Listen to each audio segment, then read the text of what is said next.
ఎందుకు అర్థం కాదు అంటున్నానంటే, చాలా జాగ్రత్తగా మనం అర్థం చేసుకుంటే, ఇప్పుడున్నటువంటి స్థితి నుంచి త్వరలో జరగబోయేటువంటి పరిస్థితులను గ్రహించడం అంటే చాలా కష్టం. అర్థమైంది? అర్థం కావట్లేదా? ఇంకా మీకు క్లారిటీగా అర్థం కాదు చెప్తాను, ఇంకా క్లారిటీగా అర్థం కాదు చెప్తాను. ఒక 100, 150 లేకపోతే 200 సంవత్సరాలు వెనక్కి వెళ్తే వాళ్ళకి ఫ్యూచర్లో మనం అందరం కూడా సెల్ ఫోన్లు వాడతాం అని చెప్పామనుకోండి, వాళ్ళకి చెప్తే అర్థమవుతుందా? ఫ్యూచర్లో మనం సెల్ ఫోన్లు వాడతామండి అని ఒక 200-300 సంవత్సరాల క్రితం వెళ్తే, ఒక మంచి మంచి హ్యాండ్రాయిడ్ మొబైల్లు, మంచి మంచి సెల్ ఫోన్లు వాడతామండి అని చెప్తే వాళ్ళకి ఏమైనా అర్థమవుతుందా?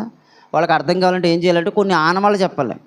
ఎలా అంటే, ఇదిగో నువ్వు ఎక్కడే ఉంటావో ఇంకొక చోట ఎక్కడో ఉంటారో, ఎక్కడోళ్ళు అక్కడోళ్ళు మాట్లాడుకుంటారు అని చెప్తే ఊరుకోండి, అవన్నీ జరిగే పని లేట్ అనుకుంటాం. అవునా కదా? అంటే కొంతకాలం టెక్నాలజీ పెరిగేంత వరకు కూడా మనం చెప్తున్నటువంటి విషయాలు అర్థం చేసుకునే పరిస్థితులు ఉండవు. ఆ తర్వాత అప్పుడు చెప్పినటువంటి ఆనమాల్లో కరెక్ట్గా దీనికి సరిపోతున్నాయి కాబట్టి దీని గురించే రాయించాడనే విషయం మనకు అర్థమవుతుంది. అదే రీతిగా ప్రకటన గ్రంథంలో సంబంధించినటువంటి విషయాల్ని మనం మాట్లాడుకోవాలి అంటే సరిగ్గా మనకు అర్థం కాదు. ఎందుకంటే ఇప్పుడున్నటువంటి స్థితికి ప్రకటన గ్రంథంలో జరగబోతున్నటువంటి పరిస్థితుల గురించి మనం ఆలోచించినప్పుడు చాలా విషయాలు మనకు అర్థం కాదు. కానీ అర్థం చేసుకునే ప్రయత్నం చేద్దాము. దేవుని పాదాలు పట్టుకుని బ్రతిమలాడుకుందామండి. జాగ్రత్తగా ఉన్నాడు. ఎందుకు అంటే క్రీస్తు వారి యొక్క రెండవ రాకడ దగ్గరలో ఉందని మనకు చాలా స్పష్టంగా అర్థమవుతుంది, చాలా కారణాలు బట్టి. అయితే ఆ రాకడకు సంబంధించినటువంటి పరిస్థితులు ఎలా ఉంటాయి, అప్పుడు సంబంధించినటువంటి విషయాలు ఏమేమి జరుగుతాయి, అప్పుడుకు సంబంధించినటువంటి వాతావరణం ఏ విధంగా ఉంటుంది, అప్పటికి సంబంధించినటువంటి పరిస్థితులు ఏ విధంగా ఉంటాయి, మొత్తం అన్నిటి గురించి మనం వివరించుకునే ప్రయత్నం చేద్దాం. కానీ ఈరోజు పార్ట్ 1గా చాలా తక్కువ విషయాలు డిస్కషన్ చేసే ప్రయత్నం చేస్తాను. చాలా ప్రాముఖ్యమైనటువంటి విషయాల్ని తర్వాత వారాల్లో మనం జాగ్రత్తగా మాట్లాడుకునే ప్రయత్నం చేద్దాము. ఈ ప్రకటన గ్రంథం అనేసరికి, దాని గురించి వింటున్నాం అనేసరికి మనలో ఒకలాంటి భయం స్టార్ట్ అవ్వాలి. ఎందుకు స్టార్ట్ అవ్వాలి, దీనికి సంబంధించిన పరిస్థితులు ఏంటని కొంచెం మనం వెళ్ళే ప్రయత్నం చేద్దాం. అందరూ కూడా బైబిల్ ఓపెన్ చేసి ప్రకటన గ్రంథం తీయండి ఒకసారి. అక్కడ కనబడుతుంది మనకి యోహాను వ్రాసినటువంటి ప్రకటన గ్రంథము. అంటే ఈ గ్రంథాన్ని ఎవరు రాశారు? యోహాను గారు రాశారు. మరలా ఇక్కడ ఒక ప్రాముఖ్యమైనటువంటి విషయం మీకు తెలియజేయాలి. ఇప్పుడు చూద్దాం ఒకసారి. యేసుక్రీస్తు తన దాసులకు కనపరుచుటకు దేవుడు ఆయనకు అనుగ్రహించిన ప్రత్యక్షత. ఇప్పుడు చాలా జాగ్రత్తగా ఒక మాట చెప్తాను, బాగా వినండి, ప్రయత్నం చేయండి. అందరూ కూడా ఇటు చూడండి. ఈ గ్రంథాన్ని ఎప్పుడు రచించారు అంటే సుమారు యోహాను గారు 96వ సంవత్సరం క్రీస్తు శకంలో రచించాడని, 96వ సంవత్సరం క్రీస్తు శకంలో ఈ గ్రంథాన్ని రాశాడు అని చరిత్రకారులు వివరించుకుంటూ వస్తారు.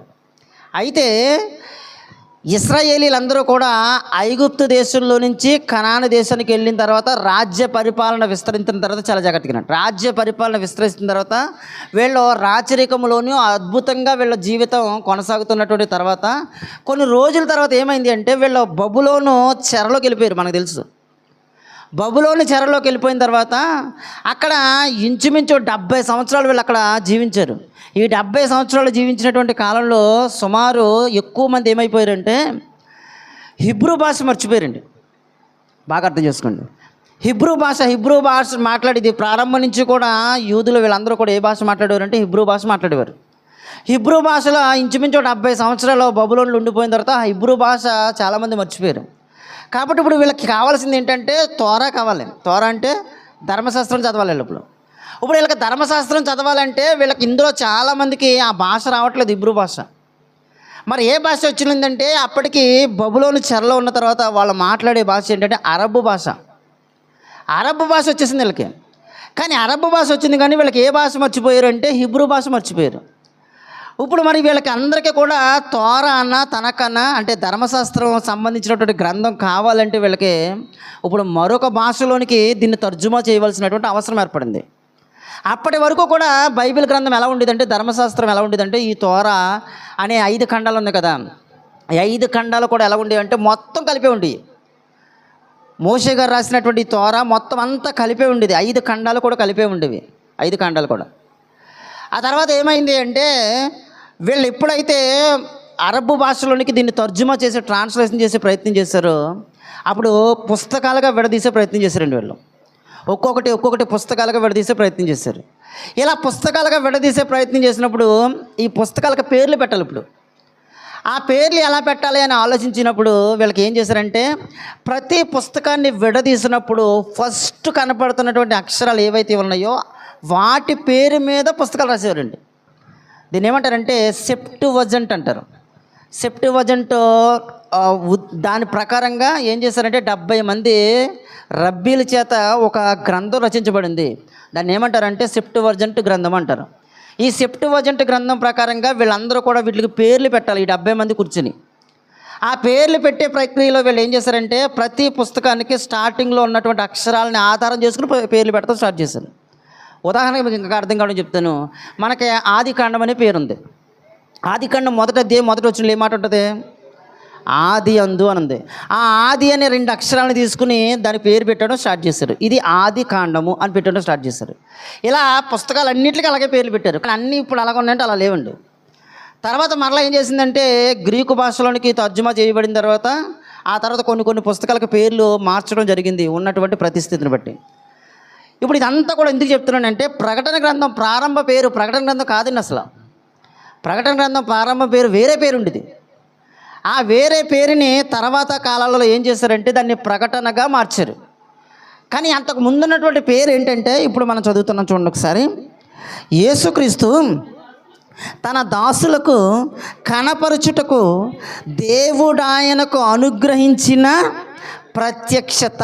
ఈ గ్రంథం పేరు ఏంటంటే అంతకుముందు ప్రత్యక్షం అని అంతే. ఈ గ్రంథం పేరు అంతకుముందు ఏమని ఉండేది అంటే ప్రత్యక్షం అని ఉండేది. తర్వాత కాలంలో ఆ ప్రత్యక్షం అనే పదాన్ని తీసి ఆ గ్రంథం పేరు మార్చారు అంట. ఏమని మార్చారు అంటే ప్రకటన గ్రంథంగా మార్చారు. అంతకుముందు పేరు ఏంటంటే ప్రత్యక్షం. ప్రత్యక్షం అంటే ఏంటంటే డైరెక్ట్గా కనపడుతుంది అని అర్థం. బాగా అర్థం చేసుకోండి, కనపడుతుందని అర్థం. మీకు ఇంకొక విషయం చెప్తానంటే బైబిల్లో ఆదికాండం 1వ అధ్యాయం 1వ వచనం కానించి ప్రకటన గ్రంథం చివరి అధ్యాయం చివరి వచనం వరకు కూడా మొత్తం దేవుడు ఇన్వాల్వ్మెంట్ అయ్యే రాశాడు. బాగా వినండి. దేవుడు పరిశుద్ధాత్మని ప్రేరణ వల్లనే రాశారు గ్రంథాలన్నీ కూడా, పుస్తకాలన్నీ కూడా. కానీ అన్ని పుస్తకానికి ప్రకటన గ్రంథానికి ఒక ప్రత్యేకత ఉందండి. ఏంటి అంటే మోషే గారు రాసిన, యెషయా గారు రాసిన, ఇర్మియా గారు రాసిన, ఇంకే భక్తుడు రాసిన కళ్ళ ముందు జరుగుతున్న విషయాలు రాశారు. కళ్ళ ముందు కనబడుతున్న విషయాల్ని, కళ్ళ ముందు జరుగుతున్న విషయాల్ని, అప్పుడున్నటువంటి పరిస్థితులు బట్టి ఉన్నటువంటి సందర్భాలను ఖచ్చితంగా ఒక మాటలో చెప్పాలంటే భూమి మీద జరుగుతున్నటువంటి సందర్భాలను అనుసరించి రాయబడినటువంటి గ్రంథాలు మిగతా పుస్తకాలన్నీ కూడా. కానీ ఒకే ఒక్క పుస్తకం దీనికి వ్యతిరేకంగా ఉంది. ఏంటి ఆ పుస్తకం అంటే మనం ఇప్పుడు చదువుకుంటున్నటువంటి ప్రకటన గ్రంథం. ఎందుకు ఈ పుస్తకం వ్యతిరేకంగా ఉందంటే ఈ పుస్తకాన్ని మనుషుల కళ్ళతో చూసి రాసిన పుస్తకం కాదండి ఇది. ఈ పుస్తకం మనుషుల కళ్ళతో కనబడుతున్నటువంటి గ్రంథం కాదు ఇది. మరేంటయ్యా అంటే ఈ గ్రంథాన్ని స్టార్ట్ చేస్తూనే మాట్లాడినటువంటి మాట మళ్ళీ చదువుతాం. యేసుక్రీస్తు ప్రభువారంట, బాగా వినండి, యేసుక్రీస్తు ప్రభువారంట తన దాసులకు కనపరచాలనుకున్నాడంట. అర్థం కట్టలా.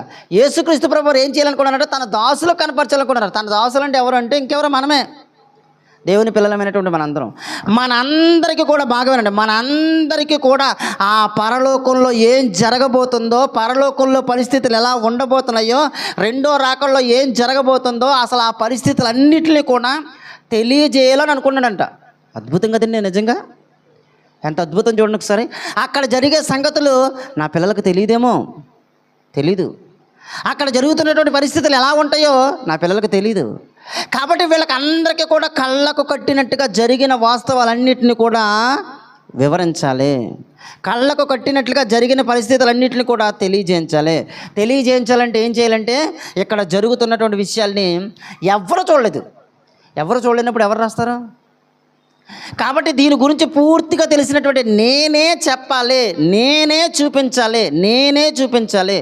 దేవుడే డైరెక్ట్గా చూపించి, దేవుడే డైరెక్ట్గా రాయించినటువంటి గ్రంథం ఏదైనా ఉందంటే ప్రకటన గ్రంథమే. బాగా అర్థం చేసుకుని ప్రయత్నించండి. ప్రకటన గ్రంథం ఏంటి అంటే ఇందులో ఏ మనిషి ఇన్వాల్వ్మెంట్ లేదండి. అర్థం చేసుకోండి జాగ్రత్తగా. మిగతా పుస్తకాలు అన్నింటిలో కూడా ఏదో ఒక మనిషి ఇన్వాల్వ్మెంట్ ఉండేది. ఎందుకంటే వాళ్ళు కూడా చూసే విషయాల్ని, వాళ్ళు కూడా జరిగే విషయాల్ని, వాళ్ళు కూడా చూస్తున్నటువంటి విషయాల్ని రాయించిన గ్రంథం. కానీ ప్రకటన గ్రంథం ఒకటే, ఏ మనిషి ఇన్వాల్వ్మెంట్ లేకుండా యోహాను గారికి దేవుడు డైరెక్ట్గా అక్కడ జరిగినటువంటి విషయాలన్నీ చూపించి ఆయనే రాయించినటువంటి గ్రంథం ఏదైనా ఉందంటే అది ప్రకటన గ్రంథం ఒకటే. కాబట్టి ప్రకటన గ్రంథం ఎంత జాగ్రత్తగా మనం పరిశీలించగలగాలో ఆలోచించండి సార్. ఫస్ట్ ఈ గ్రంథాన్ని మనం జాగ్రత్తగా చదివితేనే మనకు జరుగుతున్నటువంటి విషయాలు ఏంటో లేదా జరగబోతున్నటువంటి పరిస్థితులు ఏంటో మనకు అర్థమవుతాయి.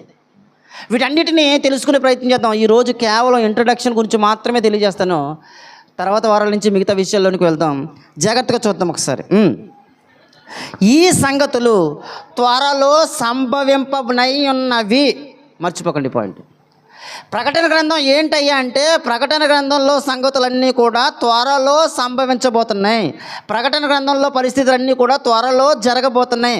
త్వరలో జరగబోయే విషయాలన్నిటినీ కూడా దేవుడు ఏం చేశాడు అంటే రాయించాడు.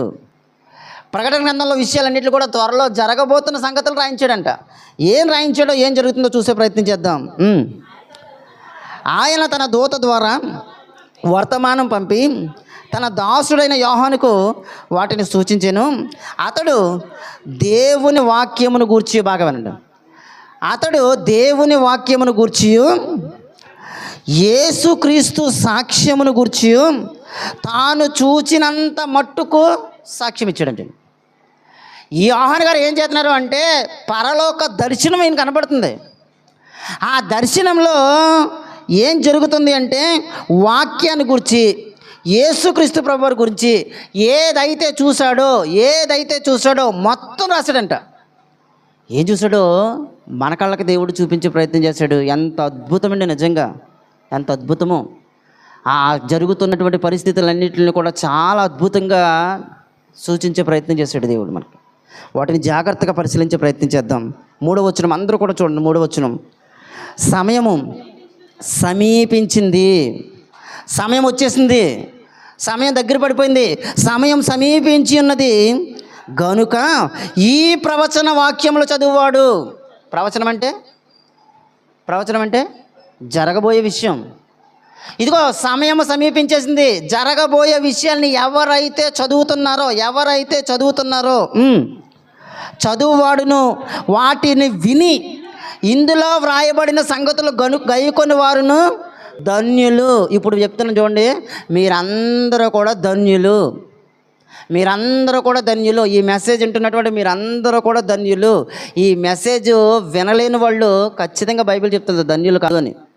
ఎందుకు అంటే అసలు ప్రకటన గ్రంథంలో ఏం జరుగుతుందో చూడడం ఎంత ధన్యత తెలుసు. అసలు మామూలుగా చాలామంది అంటారు, ఏమండి మీకు తెలుసో తెలియదు కానీ మేము మన భారతదేశంలో ఉన్నటువంటి ఒక తాజ్మహల్ చూసామండి, ఎంత బాగుందో తెలుసా, మీరైతే చూడలేకపోయారు అంటారు.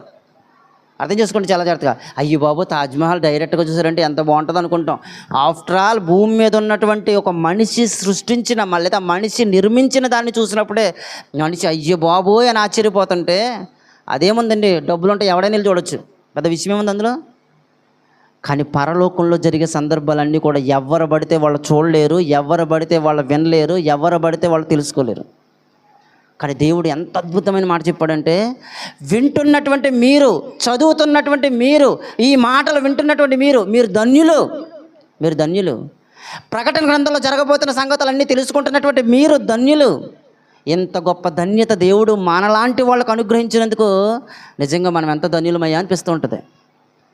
ఎందుకంటే అక్కడ జరగబోతున్నటువంటి విషయాలన్నీ కూడా మీకు చాలా స్పష్టంగా వివరించే ప్రయత్నం చేస్తాను. చాలా జాగ్రత్తగా చూద్దాం. 6వ వచనం కానీ చూడండి ఒకసారి. 6వ వచనం కాడి నుంచి అందరూ కూడా చూడండి. 6వ వచనం కాడి నుంచి, మనలను ప్రేమించుచు తన రక్తం వలన మన పాపముల నుండి మనలను విడిపించిన వానికి ఏం చేస్తున్నాడంటే, ఆయన మనల్ని ప్రేమిస్తున్నాడండి. ఎవరైనా ఇంకెవరు? యేసుక్రీస్తు ప్రభువారే.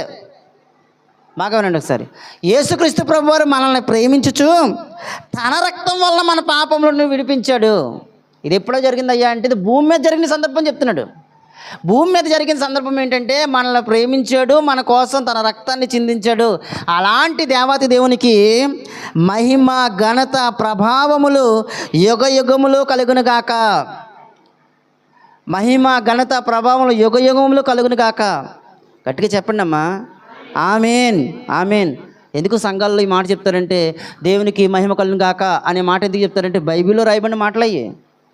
మనం దేవునికి మహిమ కలిగిన గాక అనగానే సంఘం అంతా ఏం చెప్పాలంటే ఆమేన్ అని చెప్పాలి.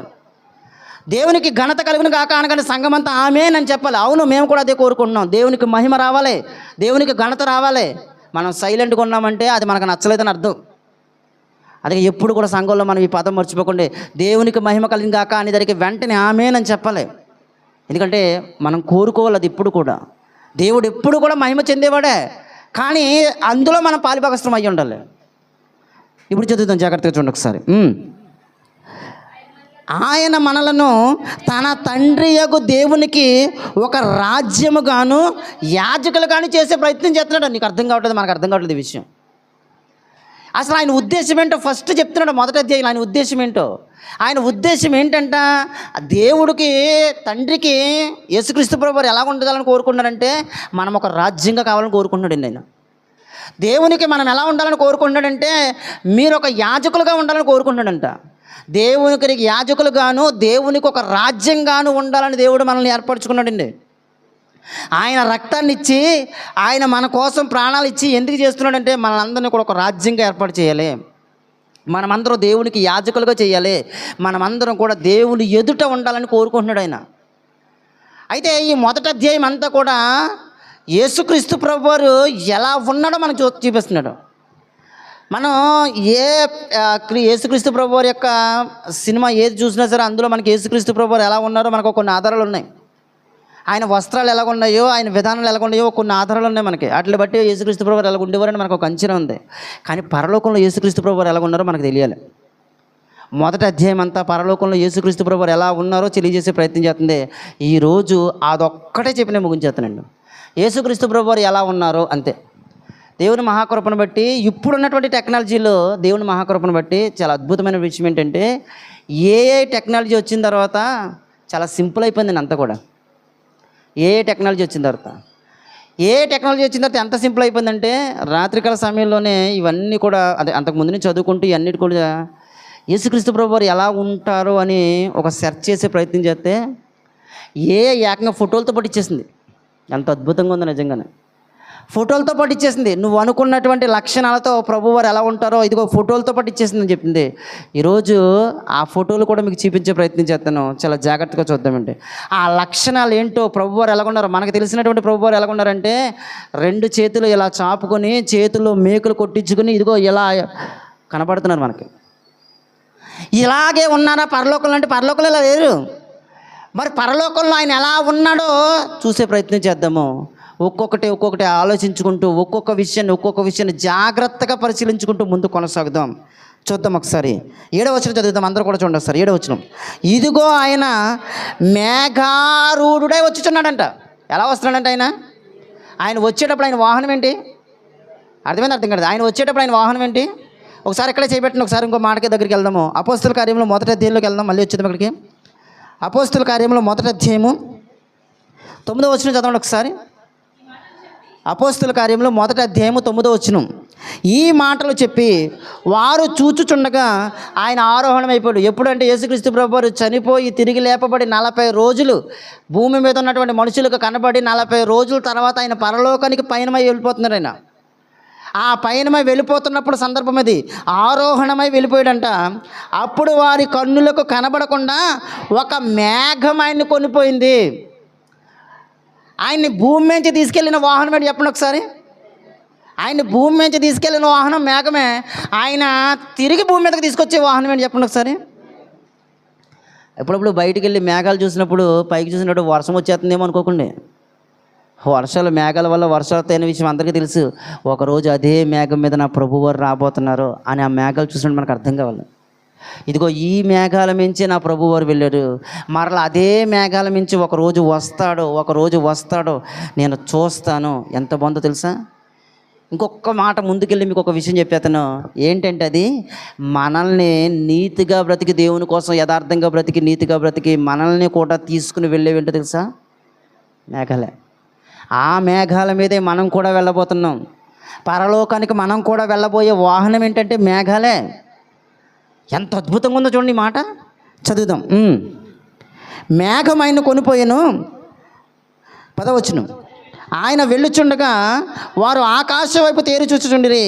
ఇదిగో తెల్లని వస్త్రములు ధరించుకుని ఇద్దరు మనుషులు వారి యొద్ద నిలిచి, గలిలయ మనుషులారా, మీరెందుకు నిలిచి ఆకాశం వైపు చూచుచున్నబడరు? మీ యొద్ద నుండి పరలోకమునకు చేర్చుకునబడిన ఈ యేసే ఏ రీతిగా పరలోకానికి వెళ్ళెనో, ఏ రీతిగా పరలోకానికి వెళ్ళెనో. ఎలా వెళ్ళాడైనా? మేఘాల మీద వెళ్ళాడు. ఏ రీతిగా పరలోకానికి వెళ్ళెనో మీరు చూచితురో ఆ రీతిగానే ఆయన తిరిగి వస్తాడు. అర్థమైంది? అర్థం కావట్లేదా? ఏ రీతిగా పరలోకానికి మేఘాల మీద ఆయన వెళ్ళిపోయాడో అదే రీతిగా మేఘాల మీద తిరిగి వస్తాడు అని ఒక ప్రవచనాన్ని అపోస్తుల కార్యంలో చెబితే యోహాను గారు ఆ ప్రవచన నెరవేర్పును చూస్తున్నాడు. అది విషయం. ఆ నెరవేర్పు కూడా ఎంత స్పష్టంగా కనపడుతుందంటే మేఘాల మీదే వస్తున్నాడంట ఆయన. ఒక్క అక్షరం కూడా పొల్లిపోకుండా ఎంత అద్భుతంగా రాయబడినటువంటి గ్రంథం ప్రపంచంలో ఇంకేదీ లేదండి. అసలు ప్రపంచంలో ఇంకేదీ లేదు. ఎలాగైతే చెప్పాడో దేవుడు చెప్పినట్టుగా అక్షరం పొల్లు కూడా పోదు అసలు. ఇప్పుడు చదివే ప్రయత్నం చేద్దాం, అక్కడికి వెళ్ళిపోదాం. ప్రకటన గ్రంథం. ఇదిగో ఆయన మేఘారూఢుడై వచ్చుచున్నాడు. అంటే మేఘాల మీద వస్తున్నాడు ఆయన. ప్రతి నేత్రము ఆయన్ని చూస్తుంది. మర్చిపోకండి విషయాన్ని. ప్రతి ఒక్కళ్ళు కూడా చూస్తారండి ఆయన్ని. ప్రతి నేత్రం ఆయనను చూచును. ఆయన్ని పొడిచిన వాళ్ళు కూడా చూస్తారు ఆ రోజు. ఏమనుకోండి, ఈయన ఎంత తొందరగా చచ్చిపోయాడు ఏంటి అనుకుంటున్నారు వాళ్ళు. ఏంటి ఎంత భయంకరంగా చంపేసినా, ఎంత భయంకరంగా చిత్రహింసలు పెట్టినా, ఎంత దారుణంగా చంపేసినా లాస్ట్కి ఆయన కదులుతారు. సారీలు చూడండి అంటే ఆయనకు ప్రాణం ఉందో లేదో తెలియదు కదండి. మరి ప్రాణం ఉందో తెలియదు ఎందుకంటే సారీలు టెస్ట్ చేయండి అన్నారు. ప్రాణం ఉందో లేదో చూడాలంటే వెళ్ళిన తర్వాత పైకి వెళ్ళి ముక్కు దగ్గర వాసన చూడాలి. ఏంటి ఆక్సిజన్ లేదా గాలి పీల్చుకున్నాడో లేదని, లేదా నాడీ పనిచేస్తుందా లేదని చెయ్యి కడ పట్టుకుని చూడాలి. కానీ ఏం చేశాడు తెలుసా? ఆయన బతుకున్నాడో చచ్చిపోడో చూడాలంటే ఒక బల్లిని తీసుకెళ్ళి పొడిచాడండి. అంటే బల్లిని తీసుకుని పొడితే కదిలితేనేమో బతుకున్నట్టు, కదలకపోతే చచ్చిపోయినట్టు. ఏమంటే ఈ భూమి మీద ఎవడైనా బ్రతుకున్నాడా లేదని ఇలా పరీక్షిస్తాడండి అసలు. ఆయన జీవితంలో ఎంత అవమానాలు చూడండి, ఎంత దారుణమైన పరిస్థితులు చూడండి. బల్లెంతో పొడిచిన తర్వాత ఇతనేంటి ఎంత తొందరగా చచ్చిపోయాడు అనుకుంటున్నారంట. ఎంత భయంకరమైన నరకం చూపించి ఆయనకు భూమి మీద ఎంత భయంకరంగా టార్చర్ పెట్టి ఆయన్ని మరలా ఇవన్నీ సరిపోవన్నట్టుగా బల్లెంతో పక్కలో పొడిచి అప్పుడే చచ్చిపోయేటినా అనుకుంటున్నారంట. ఎంత ఎటకారం చేశారో తెలుసా ఆయన్ని, ఎంత దారుణంగా అవమానపరిచారో తెలుసా. ఇదంతా ఓర్చుకున్నటువంటి ఆయన మాట్లాడుతున్నాడు. ఆ రోజు నన్ను చంపిన ప్రతి ఒక్కడు నన్ను చూస్తాడు. ఆ రోజు నన్ను సిలువేసిన ప్రతి ఒక్కడు నన్ను చూస్తాడు. ఆ రోజు నా ముఖం మీద ఉమ్మేసిన ప్రతి ఒక్కడు నన్ను చూస్తాడు. ఆ రోజు నా ప్రక్కలో పొడిచిన ప్రతి ఒక్కడు చూస్తాడు. వీళ్ళందరూ కూడా ఆ రోజు నన్ను చూడబోతున్నారు. జరుగుతున్నటువంటి పరిస్థితులను జాగ్రత్తగా అర్థం చేసుకుని ప్రయత్నించేయండి. చదవన్నాను. భూజనులందరూ కూడా ఆ రోజు నన్ను చూసి ఏం చేస్తారు తెలుసా? గుండెలు బాదుకుంటారు, రొమ్ములు కొట్టుకుంటారు అందరూ కూడా. ఆ రోజు జరగబోతున్న పరిస్థితులను ఎంత కళ్ళతో చూపిస్తున్నాడో చూడండి ఒకసారి యోహాను గారికి. ఆ రోజు నన్ను చూసిన జనులందరూ కూడా గుండెలు బాదుకుంటారు, రొమ్ము కొట్టుకుంటారు. ప్రభువా ప్రభువా ప్రభు అని బాదుకుంటారు గుండెలు. ఎందుకో తెలుసా? చెప్పినంత కాలం, సేవకులు చెప్పినంత కాలం, బైబిల్ మాతో మాట్లాడినంత కాలం మేము వినలేదు ప్రభువా, మేము వినలేదు ప్రభువా, మేము వినలేదు ప్రభువా. ప్రవక్తలు చెప్పి చెప్పి చెప్పి ప్రవక్తలు చచ్చిపోయారు. సేవకులు చెప్పి చెప్పి చెప్పి సేవకులు చచ్చిపోయారు. బైబిల్ చదివి చదివి చదివి మాకు కూడా బైబిల్ మీద ఇంట్రెస్ట్ పోయింది. ఎంతమంది ఎన్ని మాటలు చెప్పినా మేమేమీ పట్టించుకోలేదు, మేమేం వినలేదు. కానీ కళ్ళ ముందు చూసేతనం ఇప్పుడు. ఆ రోజు సేవకులు మాకు ఏదైతే మొత్తుకున్నారో ఆ మాటలన్నీ కూడా ఇప్పుడు కళ్ళతో చూస్తున్నాం. ప్రభువా మా జీవితాలు భయం వేస్తుంది ప్రభువా అని రొమ్ము కొట్టుకుంటారంటే అవకాశం లేదు, అవకాశం లేదు. నువ్వు రొమ్ము కొట్టుకున్న అవకాశం లేదు, నువ్వు గుండెలు బాదుకున్న అవకాశం లేదు, నువ్వు రక్తాన్ని బయట ప్రవహించేలా చేసినా సరే నీకు అవకాశం లేదు. ఇంకా అవకాశాలన్నీ ఉన్నాయి ఈ క్షణంలోనే. మర్చిపోకుండా విషయాన్ని. ఆ రోజు రొమ్ము కొట్టుకుంటారు. నెక్స్ట్ ఇక్కడి నుంచి మనం ప్రతి విషయాన్ని చాలా జాగ్రత్తగా చూసే ప్రయత్నం చేద్దాము. యేసుక్రీస్తు ప్రభువారు పరలోకంలో ఎలా ఉన్నారు, ఎలా ఉండబోతున్నారో, పరలోకంలో ఆయన ఎలా ఉండబోతున్నారో చూసే ప్రయత్నం చేద్దాం. 12వ వచనం చూడండి ఒకసారి. 12వ వచనం అంటే ఎంతకంటే వచనంలో 10వ వచనంలో మనకి ఇంకా క్లారిటీ కనబడుతుంది. 10వ వచనం కూడా చదివినాను. ప్రభు దినమందు ఆత్మవశుడినే ఉన్నాడంటే నేను ప్రభు మాట్లాడుతున్నాడు. కరెక్ట్గా యేసుక్రీస్తు ప్రభువారు వస్తున్నాడంటే ఈయన చూస్తున్నాడు. బాగా వినండి అన్న, ఈయన చూస్తున్నాడు. ప్రభువారు రావడం చూస్తున్నాడు. ప్రభువారు వస్తున్నప్పుడు మర్చిపోకండి ఇవి అంట. మేఘాల మీద ఆయన వస్తున్నప్పుడు, ఆ దినము వచ్చినప్పుడు అంట ఈయన ఎలా ఉన్నాడు అంటే ఆత్మవశుడైపోయాడంట. అంటే ఆత్మకి ఏమైపోయినా వశమైపోయాడు, మొత్తం పరిశుద్ధాత్ముడికి వశమైపోయాడు. ఆత్మ వశమైపోయిన తర్వాత బోరధ్వని వంటి గొప్ప స్వరం. ఈ మాట మర్చిపోకండి. ఈ బోరధ్వని అనే మాట మనకు ప్రకటన గ్రంథం మొత్తం ముగిసే వరకు కూడా వస్తూనే ఉంటుందండి. ఈ మాట మళ్ళీ ముందు కూడా చెప్పను. బోరధ్వని అనేసరికి మీకు గుర్తొచ్చేలే. స్టార్టింగ్లో మాట్లాడి బోరని ప్రకటన గ్రంథం ముగిసే వరకు కూడా ఈ బోర శబ్దం మనకు వినపడుతూనే ఉంటుంది. ప్రతి మెసేజ్లో కూడా మనకి ఈ బోర శబ్దం వినపడుతూనే ఉంటుంది. కాబట్టి ఈ పేరు మర్చిపోకండి, ఎవరు గుర్తుపెట్టుకోండి. బోరధ్వని వంటి ఒక గొప్ప స్వరం మాట్లాడుతుందంట. భూమి మీద ఆయన మాట్లాడిన మాట ఏంటి తెలుసా? ఆయన స్వరం ఎలాగుందంట? మెల్లని స్వరము అని మనం చదివాము. ఆయన స్వరము మెల్లని స్వరము. ఎప్పుడంటే అయినా ఇదిగో ఇలా చిత్తహింసలు పడినప్పుడు. కానీ ఆయన రెండోసారి రాకపోతున్నప్పుడు ఈ మెల్లని స్వరం కాదు, మరి ఏ స్వరం? మాట్లాడుతుంటే బోర స్వరంలా కనపడుతుంది. ఇదిగో మన పక్కన ఎవరన్నా బోర్ గట్టిగా ఊదుతున్నారని ఎలా ఉంటుంది అసలు? అలాంటి శబ్దంతో మాట్లాడబోతున్నాడండి ఈసారి మెల్లని స్వరం కాదు, వదకు సిద్ధమైనటువంటి గొర్రెపిల్ల స్వరం కాదు. ఈసారి ఎలాంటి స్వరం తెలుసా? గర్జించు సింహం లాంటి స్వరం ఈసారి. అంతకుముందు బాధలు పడుతూ, అవమానాలు పడుతూ, నిందలు పడుతూ, భరిస్తూ మాట్లాడే శబ్దం కాదు. ఈసారి మాట్లాడుతున్న శబ్దం ఏంటి తెలుసా? నీ పక్కన గర్జించు సింహం శబ్దం ఎలా వినపడితే ఎలా ఉంటుందో అలాంటి శబ్దంతో రాబోతున్నాడు ఆయన. నెక్స్ట్ గొప్ప స్వరము. నీవు చూచుచున్న మాట్లాడుతుందంట. ఈ ప్రభువారు మాట్లాడుతున్నారు. నీవు చూచుచున్నది పుస్తకంలో రాయి. ప్రభువారు మాట్లాడుతున్నారు డైరెక్ట్గా యోహాను గారితో. యోహాను, నువ్వు చూస్తున్నది ఏదైతే చూస్తున్నావు దాని అంతటిని పుస్తకంలో రాయి యోహాను. ఎఫెసు, స్మోర్ణ, పెర్గము, తుయాతైరా, సార్దిసు, ఫిలదెల్ఫియా, లవోదికియాను 7 సంఘములకు పంపమని చెప్పుట నా వెనక వింటిని. 7 సంఘాలు అని అంటున్నాడంటే సంఘాలు మొత్తం 7 ఉన్నాయా అని అనుకుంటున్నారేమో. కాదండి, 7 సంఘాలు అని ప్రకటన గ్రంథంలో 2వ అధ్యాయంలో మనం చదువుకున్న ఒక సంఘాలు 7 సంఘాలు కనబడుతున్నాయి. కాబట్టి ఆ 7 సంఘాల గురించి మాత్రమే రాశాడని మాత్రం అనుకోకండి. మీకు అర్థం కావడానికి క్లారిటీగా చెప్తాను. దేవుడు ఈ సృష్టిని అంతటిని చేసి ముగించి విశ్రాంతి తీసుకున్నది ఎన్ని రోజులు చెప్పండి ఒకసారి? 7 రోజులు. బాగా వినండి. 7 రోజులు అనే పదం అర్థం ఏంటి అంటే మనం నోటి మాటతో తీసుకున్న 7 రోజులు అని కాదండి. 7 అనే దానికి అర్థం ఏంటంటే పూర్తయిపోయింది అని అర్థం. 7 రోజులు అని అర్థం ఏంటి అంటే అక్కడికి మొత్తం పూర్తయిపోయింది. మొత్తం పూర్తయిపోయిందాన్ని 7తో పోల్చారు. దానితో ఏంటి అంటే పూర్తయిపోయింది అని అర్థం. ఇక్కడ 7 సంఘాలు అంటున్నాడంటే దాని అర్థం ఏంటంటే అన్ని సంఘాలు అని అర్థం, పూర్తి సంఘాలు అని అర్థం. అన్ని సంఘాలకి తెలియజేస్తున్నాడు ఫస్ట్ స్టార్టింగ్. ఇదిగో యోహాను, నువ్వేం చేస్తావు తెలుసా? ప్రతి విషయాన్ని రాయి, నీ కళ్ళ ముందు కనపడుతుంది. రాసిన తర్వాత వీటిని ఎక్కడికి పంపించాలో తెలుసా? సంఘాలకు పంపించు. ప్రతి సంఘానికి పంపించి మ్యాటర్ నువ్వు చూస్తున్నదే, నువ్వు రాస్తున్నదే ప్రతి సంఘానికి పంపించు. ప్రతి సంఘంలో ఉన్నటువంటి ప్రతి ఒక్కరికి తెలియజేసే ప్రయత్నం చేయి. అది విషయం. సంఘాలతో మాట్లాడుతున్న మాట చాలా జాగ్రత్తగా వినాలి. అందుకే బైబిల్లో ఎక్కడ చదివినా సరే మనకు ఒక మాట కనపడుతుంది. ఏమంట తెలుసా? సంఘములతో ఆత్మ చెప్పుచున్నటువంటి మాట చెవి గలవాడు వినుగాక. వినకలేనాడు అందరికీ కూడా చెవులు లేనంటే. నీకు చెవులంటే సంఘములతో ఆత్మ మాట్లాడుతున్నాడు, మీరు వినండి అని చెప్పాడు. అంతే. ఏం మాట్లాడుతున్నాడో దేవుడే మాట్లాడుతున్నాడు డైరెక్ట్గా. దేవుడే మనకు తెలియజేస్తున్నాడు. మీకు ఇంకొక మాట చెప్తాను, బాగా వినండి. మనకి ఆదికాండం నుంచి ఇంచుమించు ప్రకటన గ్రంథం ముందు వరకు కూడా ఏ విషయాలైనా చూస్తే ఇర్మియా గారు ఏడుస్తున్నట్టు, యెషయా గారు బాధపడుతూ హెచ్చరిస్తున్నట్టు, ఏలియా గారు రోషంగా ఇలాగే కనపడుతుంది మనకి. అంటే ఆ భక్తులు తెలియజేస్తున్నారు, ఆ భక్తులు మాట్లాడుతున్నారు. కొన్ని సందర్భాల్లో దేవుడు మాట్లాడతారు, కొన్ని సందర్భాల్లో ఆ భక్తులు మాట్లాడుతున్నట్టుగా ఉంటుంది. ఒక్క ప్రకటన గ్రంథంలో మాత్రమే డైరెక్ట్గా దేవుడే మాట్లాడుతున్నట్టుగా ఉంటుంది. అందుకే దేవుడు గురించి మాట్లాడుతూ ఆత్మ సంఘములతో చెప్పుతున్న మాట ఎవరు చెప్తున్నారంటే యోహాను గారు కాదు.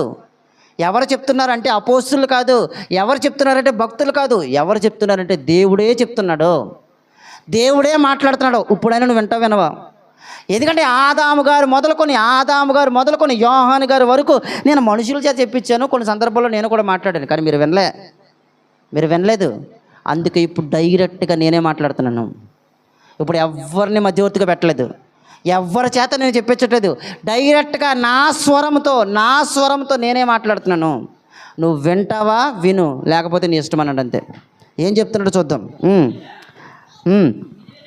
ఇది వినగా నాతో మాట్లాడుచున్న స్వరం ఏమిటో అని తిరిగి చూశాడంట. ఎంత అద్భుతమండి, నిజంగా చాలా చాలా సంతోషపడే విషయం చెప్పిన. నేను ఈ ఒక్క మాటలోనే చాలా సంతోషపడ్డానండి నిజంగా. ఏంటంటే ఆయన మాట్లాడుతున్నాడు అనేసరికి భయం వేసి నా తలదించుకుని ఉంటామైతే బహుశా ఒకటి జరగబోదును. ఏం జరగబోతుందో తెలుసా? ఆయన రూపురేఖలు ఎలాగుంటాయో మనకు తెలియపోతున్నామోనండి. ఆ రూపురేఖలు ఎలాగుంటాయో మనకు తెలియపోతున్నాం. గొప్ప విషయం ఏంటంటే, నేను ఈ ప్రకటన గ్రంథంలో నాకు ఈ మాట చాలా చాలా నచ్చింది. ఈ మాట ఏ మాట అంటే, కరెక్ట్గా మాట్లాడుతుండగా ఎవరో అని నేను వెనక్కి తిరిగాడంట. వెనక్కి తిరగగానే యేసు ప్రభు వారు కనపడుతున్నాడు ఆయనకి. ఆ యేసు ప్రభు వారి రూపురేఖలు ఉన్నాయో మొత్తం వర్ణించాడు. ఒకవేళ ఈయన కనుక వెనక్కి తిరిగి ఉండకపోతే మనం ఏమనుకుందామంటే, యేసుక్రీస్తు ప్రభు వారు ఇలాగే ఉంటాడు అనుకుందాం. మనం ఇలాగే ఉంటాడు, ఆయన ఎప్పటికీ కూడా ఇలాగే ఉంటాడు అనుకుందాం. కానీ ఇలా లేడైనా. ఇలా లేకపోవడాన్ని చాలా గొప్పగా దేవుడు మనకు చూపించిన కృప ఏంటంటే ఆయన వెనక్కి తిరిగి చూసినప్పుడు ఆ రూపాన్నంతటిని కూడా వర్ణిస్తున్నాడు. ఆ వర్ణన ఎలా ఉందో చూసే ప్రయత్నం చేద్దాం. తిరగగా 7 సువర్ణ దీపస్తంభములను, ఆ దీపస్తంభముల మధ్యను మనుష్య కుమారుని పోలిన ఒకరిని చూశాడంట. అది ఫొటోస్ మీకు జాగ్రత్తగా చూపించే ప్రయత్నం చేస్తాను. చూద్దాం ఒకసారి జాగ్రత్తగా చూద్దాం ఒకసారి. ఇక్కడ ఒక్కొక్కటి చదువుతూ మీకు చూపించే ప్రయత్నం చేస్తాను. ఆ చదువుతున్నవన్నీ కూడా మీకు కళ్ళ ముందు కనపడుతున్నాయి లేదంటే మీరు చూసుకోండి ఒకసారి. స్టార్టింగ్లో ఎలా ఉన్నాడంటే ఆయన 7 సువర్ణ దీపస్తంభములను, ఆ దీపస్తంభముల మధ్యన మనుష్య కుమారుని పోలిన ఒకరిని చూచి తిని. ఇదిగోండి దీపస్తంభాలు కనపడుతున్నాయి చూడండి. 7 దీపస్తంభాలు కనిపిస్తున్నాయా లేదా? కనిపించినాయా? ఏం కనపడుతున్నాయి? ఇదిగోండి 7 దీపస్తంభాలు కనపడుతున్నాయి. ఆ 7 దీపస్తంభాల మధ్య ఎవరు కనపడుతున్నారంట? మనుష్య కుమారుని పోలినటువంటి ఒక రూపం కనపడుతుందంట. మనుష్య కుమారుని పోలినటువంటి ఒక రూపం. తర్వాత ఆయన తన పాదముల మట్టునకు దిగుచున్న వస్త్రం ధరించుకున్నాడంట. అంటే ఎక్కడి వరకు? పాదాల వరకు వస్త్రాలు ధరించుకున్నాడంట. చూడండి ఒకసారి ఎంత టెక్నాలజీ పెరిగింది అంటే, మొత్తం దీనికి సంబంధించిన నాకు ఒక ఫోటో కావాలని కొడితే మొత్తం ఫోటో చూపించేసిందండి.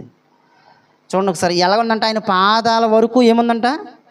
వస్త్రం ఉంది. నెక్స్ట్ రొమ్మునకు బంగారు దట్టి కట్టబడిందంట. ఇదిగో రొమ్మునకు చూడండి ఒకసారి.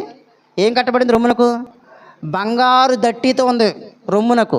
నెక్స్ట్ ఆయన పాదముల మట్టునకు రొమ్మునకు బంగారు దట్టి కట్టి ఉన్నది. ఆయన తల వెంట్రుకలను తెల్లని ఉన్నిని పోలినవై హేమమంత దళముగా ఉన్నాయంట. తల వెంట్రుకలు ఎలా ఉన్నాయంట? తెల్లగా ఉన్నాయంట. తల వెంట్రుకలు తెల్లగా ఉన్నాయి. ఇదిగో తెల్లగా ఎలా తల వెంట్రుకలు ఉన్నాయో చూద్దాం. నెక్స్ట్ ఆయన నేత్రములు అగ్ని జ్వాలల వలె ఉన్నాయి. నేత్రాలు ఎలా ఉన్నాయి చూడండి ఒకసారి. కనిపిస్తున్నాయి నేత్రాలు ఎలా ఉన్నాయి? నేత్రాలు చూడండి. కళ్ళు చూడండి ఎలా ఉన్నాయి? కళ్ళు ఎలా ఉన్నాయి? అగ్ని జ్వాలల్లా ఉన్నాయి కళ్ళు. నెక్స్ట్ ఆయన పాదములు కొలిమిలో పుటము వేయబడి మెరుస్తున్న అపరంజితో సమానంగా ఉందంట. ఆయన పాదాలు చూడండి ఒకసారి. మెరుస్తూ కొలిమిలో పుటం వేయబడినట్టుగా, నిప్పుల్లో కాలిపోతున్నట్టుగా ఉన్నాయి ఆయన పాదాల్లో, మెరుస్తున్నట్టుగా. నెక్స్ట్ ఆయన కంఠస్వరము విస్తార జల ప్రవాహముల ధ్వని వలె ఉందంటే. ఈ మాట గుర్తుపెట్టుకోండి, మళ్ళీ చూపిస్తాను ఈ మాట. ఆయన కంఠస్వరం ఎలాగుందంటే తెలుసా? ఇందాక బోర ధ్వని అని మనం చదువుకున్నాం, ఇప్పుడు చదువుకున్నాం. ఆయన కంఠస్వరం ఎలాగుందో తెలుసా? ఇదిగోండి భయంకరమైనటువంటి జలాలు, అంటే భయంకరమైన నీరు పారుతున్నప్పుడు మీకు ఇంకా క్లారిటీగా చెప్తాను. మనకి పక్కన విద్యాశ్రమం ఉంది. విద్యాశ్రమం దగ్గర నుంచి పైనుంచి వాటర్ పడుతూ ఉంటాయి, చూసారు మీరు ఎప్పుడన్నా? ఆ చూస్తున్నప్పుడు శబ్దం, ఒకలాంటి శబ్దం వస్తుంది. మీరు ఇంకా దగ్గరికి వెళ్ళి చూస్తే ఆ శబ్దానికి భయం వేస్తుంది. ఇదిగో జస్ట్ గోదావరిలోంచి వచ్చే వాటర్ని కొంత నిల్వ చేసి కింద పడేస్తేనే ఆ శబ్దానికి భయం వేస్తూ ఉంటుందండి. విస్తారమైనటువంటి జలాలతో ఒక అనేకమైన సముద్రాలు అన్నీ కలిసి ఒకేసారి అంత భయంకరంగా వస్తే ఆ శబ్దం ఎంత భయంకరంగా ఉంటుందో ఆయన స్వరం అంత భయంకరంగా ఉందంటండి. నెక్స్ట్ ఆయన తన కుడి చేత 7 నక్షత్రాలు పట్టుకున్నాడు. కనిపించిందా? 7 నక్షత్రాలు కనిపించినాయి చూడండి ఒకసారి. ఆయన కుడి చేతిలో 7 నక్షత్రాలు కనిపించినాయా? ఆయన కుడి చేత 7 నక్షత్రములు ఉండెను. ఆయన నోటి నుండి 2 అంచుల గల వాడి అయిన ఖడ్గం ఉంది. ఆయన నోట్లోంచి చూడండి ఒకసారి, ఖడ్గం కనిపించిందా? ఆయన నోట్లోంచి 2 అంచుల వాడి అయినటువంటి ఖడ్గం కనిపించిందా? ఆయన ముఖము మహా తేజస్సుతో ప్రకాశించుచున్న సూర్యుని వలె ఉంది. సరిగ్గా చూడండి, ఈ ముఖం అలాగే ఉంటుంది. ఆయన ముఖం ఎలా ఉందో తెలుసా? మహా తేజస్సుతో ప్రకాశిస్తుంది. ఒక సూర్యుడి వలె వెనకాల చూడండి కనపడుతుంది. ఒక సూర్యుడి వలె ఎలా ఉందో ఇప్పుడు ఈ రూపంలో ఉన్నాడండి ప్రభువారు అక్కడ మనకి. అర్థమైందా? ఈ రూపంతో కనబడుతున్నాడు. ఎవరు చూస్తున్నారండి? ఈయన చూస్తున్నారు. చూడగానే ఏం చేయడం తెలిసిన? నేను ఆయన చూడగానే చచ్చినోళ్ళగా అయిపోయింది ఒక్కసారి చూడగానే. ఎందుకంటే క్రీస్తు వారంటే ఎలా ఉంటారంటే ఇలాగ ఉంటారని ఊహించుకున్నాం మనం. ఈయనకి అర్థమైన విషయం ఏంటంటే యేసుక్రీస్తు ప్రభువారు అంటే 30 సంవత్సరాలు నాతో పాటు తిరిగిన వాళ్ళే కదా. 33 సంవత్సరాలు లేదంటే ఇంకా క్లారిటీగా చెప్పాలంటే 3.5 సంవత్సరాలు నాతో పాటు తిరిగిన ఆయన కదా. నాతో పాటు తిరిగినప్పుడు ఎలా ఉండేవాడు తెలుసా? నాకులాంటి బట్టలు వేసుకునేవాడు. నాతో పాటు తిరిగినప్పుడు ఎలా ఉండేవాడు తెలుసా? నాకులాగే కూర్చునేవాడు, నాకులాగే తినేవాడు, నాకులాగే మాట్లాడేవాడు, నాకులాగే అన్నీ చేసేవాడు. కాబట్టి పరలోకంలో కూడా ఎలా ఉంటాడంటే ఈయన నాకులాగే ఉంటాడు అనుకున్నాడు. నాతో పాటు ఉండి ఇలాగ ఉన్నాడు అనుకున్నాడు. అంతకుముందు చూడండి ఒకసారి, యోహాను గారు యేసుక్రీస్తు ప్రభువుతో మాట్లాడుతుంటారు. యోహాను గారు యేసుక్రీస్తు ప్రభువుని వదిలేసి పారిపోతున్నట్టు కనపడుతుంది. యోహాను గారు కొన్ని విషయాలు మనకు కనపడుతుంటాయి చాలా సందర్భాల్లో. కానీ విషయం ఏంటి చెప్పినా మీరు బాగా అర్థం చేసుకుంటే, యోహాను గారు భూమి మీద చూసినటువంటి యేసుక్రీస్తు ప్రభువారికి, యోహాను గారు పరలోకంలో డైరెక్ట్గా చూస్తున్నటువంటి యేసుక్రీస్తు ప్రభువారికి ఎంత తేడా ఉందని చూడగానే చచ్చిన శవంలాగా అయిపోయాడు ఒక్క దెబ్బతో. జస్ట్ ఆయన చూస్తేనే అలాగ అయిపోయాడంటే ఆయన తేజస్సు ఎలా ఉంటుందో ఊహించుకుని ఒకసారి. ఇది జస్ట్ ఏంటంటే ఏ క్రియేట్ చేసినటువంటి ఒక ఫోటో మాత్రమే. ఒరిజినాలిటీ ఎలా ఉంటుందో ఊహించుకుని ఒకసారి. రియాలిటీలో ఎలా ఉంటాడో ప్రభువారు రియాలిటీలో ఎలా ఉంటాడో ఊహించుకుని ఒకసారి. నెక్స్ట్, చచ్చిన వాని వలె ఆయన పాదముల యొద్ద పడి తిని ఆయన తన కుడి చేతిని నా మీద ఉంచి నాతో ఇట్లా అంటున్నాడంట. ఇదిగో ఆయన కుడి చేతిని తీసుకొచ్చి మీద పెట్టాడు. భయపడకు యోహాను, భయపడకు. నేను మొదటివాడును కడపటివాడును జీవించువాడును, మృతుడనైతిని కానీ ఇదిగో యుగ యుగములు సజీవుడనై ఉన్నాను.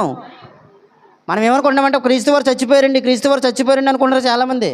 క్రీస్తువారు అనేసరికి ఏదో ఒక మతానికి చెందినటువంటి నాయకుడిగా చూస్తున్నారు అంతే. క్రీస్తువారు అనేసరికి ఏముందండి 3 మేకులు కూడా పీక్కోలేడండి అని అంత సింపుల్గా అవహేళన చేస్తున్నారు. యేసుక్రీస్తు ప్రభువారు కనీసం ఒంటి మీద బట్టలు కూడా లేవండి అంటున్నారు అంతే. యేసుక్రీస్తు ప్రభువారు తనను తానే రక్షించుకోలేడండి అంటున్నారు. ఆయన మాట్లాడుతున్నాడు, ఏమన్నాడు తెలుసా?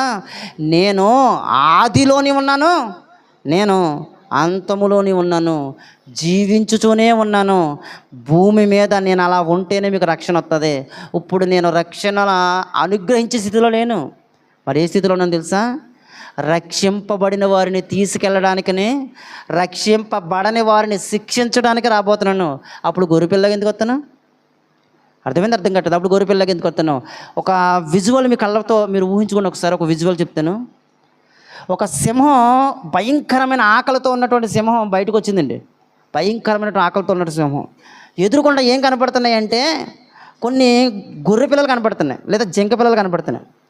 ఒక ఆకలితో ఉన్నటువంటి సింహం భయంకరంగా ఆకలితో బయటకు వచ్చేసరికి అక్కడ జింక పిల్లలు కనపడుతున్నాయి. అదే ప్లేస్లో ఇంకో పక్కన ఈ సింహం యొక్క పిల్లలే కనపడుతున్నాయి. అప్పుడు ఏం చేద్దో తెలుసా? సింహం ఇదిగో తన విశ్వరూపాన్ని ఎవరికి చూపిస్తుందో తెలుసా? ఆ జింక పిల్లలకి చూపిస్తుంది విశ్వరూపాన్ని. మరి గొర్రె పిల్లలకి ఏం చేస్తుంది? ఆ సింహం పిల్లలకి ఏం చేస్తుందో తెలుసా? ప్రేమగా వెళ్ళి నిమిరి వాటిని తీసుకొచ్చి పక్కన కూర్చోబెడుతుంది. ఈ విజువల్ మీ కళ్ళకు కనపడితే అదే విజువల్తో అక్కడ కనపడుతుంది పరలోకంలో. ఏం కనబడుతుందయ్యా అంటే, తనను ప్రేమించి రక్షణలోకి వచ్చిన వారికి ఒక ప్రేమ స్వరూపిగా, కరుణామయుడిగా, శాంతిమయుడిగా వాళ్ళని పరలోకానికి తీసుకెళ్ళి ఒక రక్షకుడుగా కనపడతాడు. తప్పు చేసి పాపం చేసి దేవుణ్ణి పక్కన పెట్టి ఇష్టం వచ్చినట్టుగా జీవించినోడికి ఆయన ఎలాగ కనపడతాడు తెలుసా? ఒక కోతమ సింహం, గర్జించు సింహంలా కనబడతాడు ఆయన. విజువల్ చూసుకోండి ఒకసారి ఎలా ఉందో. అదే విజువల్ ఇక్కడ కూడా చెప్తున్నాడు ఆయన. ఏమని చెప్తున్నాడో జాగ్రత్తగా చూసే ప్రయత్నం చేద్దాం. మరియు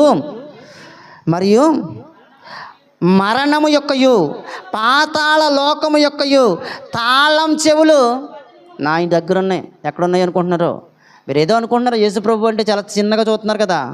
మీరు ఏదో అనుకుంటున్నారు, యేసుక్రీస్తు ప్రభు వారు అంటే ఒక మతానికి చెందినోడుగా 3 మేకులు కూడా పీక్కోలేనుగా రకరకాలుగా వర్ణించుకుంటున్నారు కదా. మీరు ఏదో చెప్తున్నారు. మీరు ఏదో అనుకుంటున్నారు, యేసుక్రీస్తు ప్రభు వారు ఏంటంటే మనం ఎన్ని తప్పులు చేసినా ప్రభు క్షమించండి క్షమించేస్తాడు అనుకుంటున్నారు కదా. ఇవన్నీ కూడా భూమి మీద ఊపిరినంత వరకే సాధ్యమవుతుందండి.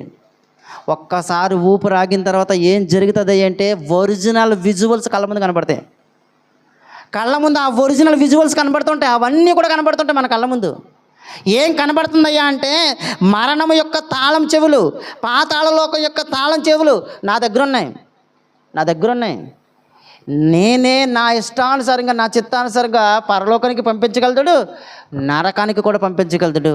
అంటే ఎంత భయపడాల్సిందో పరిస్థితుల్లో ఉన్నాలో ఆలోచించండి ఒకసారి. నెక్స్ట్ కాగా నీవు చూచిన వాటిని ఉన్న వాటిని వీటి వెంట కలగబోవు వాటిని అనగా నా కుడి చేతిలో నువ్వు చూచిన 7 నక్షత్రములను గూర్చిన మర్మమును ఆ 7 సువర్ణ దీపస్తంభముల సంగతియు వ్రాయలే. మనం ముందు చదువుకుంటామండి, ముందు వింటాం, వర్తమానంలో వింటాం.